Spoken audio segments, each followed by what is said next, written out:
Cheers! Pero gusto ko siya lagyan ng gatas.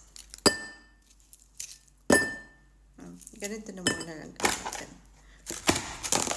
Ganyan lang kadami. Lagyan natin siya ng gatas. At saka honey na kulay puti. Regalo lang to ng client ng asawa ko sa kanya. Isang box, 6 na peraso. Sabi ko, ano naman gagawin ko dyan? Sabi niya, kainin mo. Sabi ko, di magkaka-diabetes na ako talaga niyan. Ayun, kulay puti na honey. Hindi ko alam kung saan gawa to. Hindi ko na tinanong. Pero parang sarap kainin, di ba? Tingnan nyo.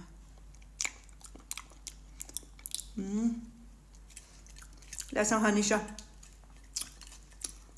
Hindi siya sobrang tamis katulad ng kulay brown. Ewan ko kung anong hinalo nila.